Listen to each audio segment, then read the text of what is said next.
eles não querem apenas me prender, eles querem me matar. Quem é que quer assassinar o senhor? Essa entrevista revelou o que muitos suspeitavam, mas poucos têm coragem de dizer. Bolsonaro falou abertamente sobre bastidores que envolvem poder, manipulação e silenciamento. O que ele revelou levanta uma questão: quem realmente está no controle? O sistema tem nome e sobrenome. São pessoas que conduzem o destino do Brasil. Então vamos dar um nome e sobrenome então? Não, vou te dar isso aqui. Quando aparece, por exemplo, uma vaga para o Supremo, você não imagina a quantidade de pessoas que vão te pressionar. Pessoas que saem, você conhece, sabe quem é, mas que sai ali do nada e tem seu nome para indicar. E quando você não indica, você vira o inimigo das pessoas. Sobre Joe Biden, Bolsonaro foi direto ao ponto.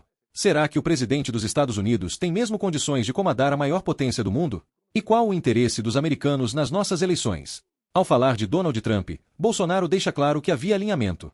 Mas será que essa parceria incomodou forças maiores? Por que tanto esforço para separar essas duas lideranças? Eu teve com o Biden certa vez. Sim. E disse a ele, pelo que se noticiou na ocasião, que seria muito melhor para os Estados Unidos se o senhor fosse eleito e não o Lula. Houve essa conversa? Como é que foi essa conversa? Só. Eu tive com o Biden, como estou tentando contigo aqui agora. A gente não pode culpar o Biden, porque a idade, né, o pegou. A gente com 90 anos está muito bem. O Biden não tem essa idade toda. Então, o que eu conversei com ele foi coisa simples, rápida. Até como foi para o reservado, eu percebi que preciso conversar com ele. Agora, o Trump que falou isso aí, não foi o Biden. Porque pela primeira vez, segundo o Trump, o Brasil e os Estados Unidos tinham uma ideológica, né? E eu tive muita conversa com o Trump, sim. Falei do possível comércio norte-sul, apesar de concorrermos nos commodities, tínhamos tudo realmente para fazer um bom governo juntos. Né?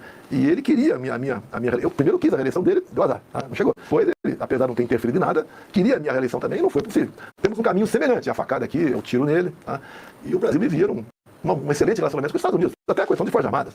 E o Trump colocou as Forças Armadas como um grande extra-OTAN, ou seja, poderiam passar a ter acesso em tecnologia mais barata e forma mais rápida, atendendo as Forças Armadas. Quando o assunto é Adélio Bispo, o clima pesa.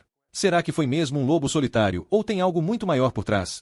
E por que tanto segredo sobre o celular de Adélio? Testemunhas sumidas, laudos contraditórios, silêncio da imprensa. Será que estamos diante de uma farsa escondida a todo custo? Quantos sabiam da verdade e escolheram se calar? E as ameaças? Bolsonaro afirma que há forças que querem sua morte. Quem são essas pessoas? O que elas temem tanto? E por que ele continua sendo um alvo? Presidente, mas eu queria antes lhe perguntar, eu assisti a uma declaração sua, o senhor dizendo que eles não querem apenas me prender, eles querem me matar. Quem é que quer assassinar o senhor? O Adélio Bispo é o mais protegido do Brasil hoje em dia. Nem os 4 telefones deles foi permitido quebrar sigilo. Quebrar o sigilo do meu telefone, todo mundo estava do meu lado, o dele não. Ninguém pode achar que o Adélio fez aquilo da cabeça dele. Você pode ver, ele é um desempregado que esteve em 5... Mas no seu governo isso foi investigado, reinvestigado, acho que 3 vezes. Você não manda na Polícia Federal, a não ser que você tenha um certo esquema, você não manda. Tá? Então o delegado que investigou esse caso, até eu tenho o nome dele aqui, e que chegou à conclusão de que ele agiu de forma isolada, no dia 5 de junho de 2018, ele esteve em São José, Santa Catarina. Porque sabia que meu filho Carlos ia praticar tiro naquele dia. Como é que ele sabia disso? Quem passou essa informação para ele? Mas o Adélio está preso, né? Não dá. Eu quero saber o que o senhor falou agora. Querem me prender e assassinar. Não, por favor, deixa eu concluir aqui. Não. O caso Adélio. Alguém tentou entrar na Câmara, no dia meia dúzia de setembro de 18, se passando por ele. O próprio documento da Câmara, que eu tive acesso, ali daria uma baita de investigação.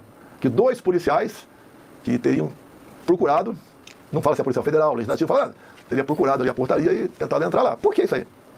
Agora o Adélio era, até há pouco tempo, era filiado ao PSOL. Ele foi fazer alguma coisa lá, também não foi investigado. Ele esteve numa pensão em Juiz de Fora, onde logo depois do fato, a dona da pensão morreu. Daí se fala, o que eu não estou entendendo é, essa declaração a que eu me referi, o senhor deu essa semana. Dei, sim. Então eu quero saber o seguinte, por que o senhor está mencionando o Adélio? Quem quer matá-lo? Essa é a minha dúvida. O senhor está dizendo, não querem só me prender, querem me matar. Quem é que quer assassinar o senhor? Eu não posso acusar o Josias, não tenho prova. Mas eu tenho um sentimento. Quem é? Ele está muito bem protegido pelo que ele chama de sistema. Sobre o STF, as indicações levantam uma questão incômoda. Será que os ministros realmente representam o povo? Ou mudam assim que sentam na cadeira? Tem nome e sobrenome. São pessoas que conduzem o destino do Brasil. Mas vamos dar um nome e sobrenome então? Não, vou te dar isso aqui. Quando aparece, por exemplo, uma vaga para o Supremo, você não imagina a quantidade de pessoas que vão te pressionar. Pessoas que saem, você conhece, sabe quem é, mas que sai ali do nada e tem seu nome para indicar. E quando você não indica, você vira o inimigo das pessoas. E quando o senhor indica, o senhor espera algo em troca, por exemplo, porque quando o senhor fala aí da inelegibilidade no TSE, muito se comenta também, o Nunes Marques, que é o indicado do Bolsonaro, poderia mudar algo nesse cenário. O senhor tem essa expectativa? São só 2 que eu tenho lá, e eles não têm que seguir a determinação minha. É o sentimento deles. Eu não decido o voto do Cássio nem do André. De vez em quando eu converso com eles, continua essa liberdade tudo. Porque o Cássio, primeiramente, eu conheci na transição. Ele vinha fazendo um trabalho junto ao Senado, que seria indicado numa lista para o STJ. Então já estava amaciado o terreno para ele. Por isso o caso. O André, eu tinha um compromisso de indicar o terrivelmente evangélico. Compromisso que assumi dentro de uma igreja evangélica, Gedeões, lá em Santa Catarina. Por isso indiquei o André, que eu tinha que ter esse compromisso. Agora, repito, você não imagina a pressão que você sofre para indicar outro nome. Que realmente uma vaga para o Supremo é algo fantástico para muita gente. As reuniões com militares existiram. Mas o que foi tratado nelas? Havia planos ou apenas preocupações legítimas sobre o rumo do país? E o tal golpe? Será que foi mesmo uma tentativa de ruptura? Ou apenas um grito por eleições mais transparentes? Presidente, o senhor mencionou aí militares de alta patente, o senhor é réu com diversos militares de alta patente, inclusive em depoimento à Polícia Federal, o ex-comandante do Exército Freire Gomes e o ex-comandante da Aeronáutica Batista Júnior disseram que o senhor trabalhou e conversou e discutiu a questão de uma possibilidade de golpe. Gostaria de saber como é que o senhor vê essa declaração dada pelos ex-comandantes, se o senhor se sente de alguma forma atraído por eles, se há aí algum tipo de decepção com os ex-comandantes, como é que é a sua avaliação do que eles disseram? Com todo respeito a você, cara, ele não declarou isso. A Polícia Federal, os comandantes disseram... Eu tenho que ver o que está nos autos. O que o comandante do Exército falou que foi discutido, hipóteses de defesa, sítio. Por que hipóteses? Por que essa discussão? Quando o primeiro questionamento que eu fiz junto ao TSE, via o advogado do partido, você pode estar equivocado, uma petição que realmente é impossível, pode criticar a petição. Em poucas horas, o Alexandre Moraes indeferiu, nos deu uma multa de 22 milhões de reais. Juntei novamente o nosso pessoal do partido, alguém falou em recurso. Se recorrer, a multa vai passar para 200 milhões. Ou mais grave, pode até caçar o registro do PL, dada a força que o Alexandre Moraes tinha naquele momento, ainda tem hoje em dia, grande parte. Ele diz aí, o que sobrou para mim? Eu conversar com as pessoas de confiança mais próximas, existe outra possibilidade dentro das 4 linhas da Constituição, aí está a resposta do comandante Freire Gomes, que foi discutido hipóteses de dispositivos constitucionais. Algum problema Mas nisso? é porque disseram que o comandante do Exército e da Aeronáutica, na época, teriam sido contra a sua ideia e que o único que tinha concordado teria sido o Garnier, o almirante da Marinha. Então, nesse sentido, o depoimento dos então comandantes, eles vão contra a sua defesa, né? Pelo menos do Exército e da O Aeronáutica. comandante da Marinha era o que menos falava. O que ele falava de vez em quando era, dentro das 4 linhas, estou junto. Por causa disso, ele estaria favorável a um ato antidemocrático. Outra coisa, poder discutir hipóteses de dispositivos constitucionais, isso é antidemocrático. Eu acredito que é antidemocrático, porque o TSE fez comigo. Durante a campanha, eu não podia mostrar a imagem do Lula defendendo aborto, do Lula falando que se envolve o celular para tomar cervejinha, imagem minha no enterro da Rainha Elizabeth, imagem minha na ONU. Não podia botar imagem no 7 de setembro. Presidente, desculpe a franqueza, mas nós estávamos com a seguinte conjuntura. Houve uma eleição, a eleição foram apurado o resultado, venceu o seu adversário. Havia outra hipótese constitucional, senão a de preparar a transição e dar posse ao eleito. Por que discutir dispositivos como o estado de sítio, estado de defesa, diante desse quadro? Por que discutir o apocalipse com comandantes militares se o resultado da urna estava sacramentado? Isso é discutir dentro das 4 linhas? Por que comandante militar? É uma circunstância de amizade. Sim, mas por que discutir estado de sítio nesse ambiente? Porque o TSE nos impediu de novos recursos. Sim, mas E foi uma essa decisão do 2 reuniões TSE, rápidas. essa decisão do TSE, o PL entrou com recurso, pedia a anulação de determinadas urnas do segundo turno, só da eleição presidencial, não de governadores, e o ministro Alexandre de Moraes indeferiu. Mas foi referendado depois pelo plenário do TSE. Isso é jogado dentro das 4 linhas. Os senhores recorreram, o TSE negou o recurso. Por que discutir estado de sítio e estado de defesa? Mas você não tem dúvida que o Alexandre Moraes exercia uma sentença enorme dentro do TSE.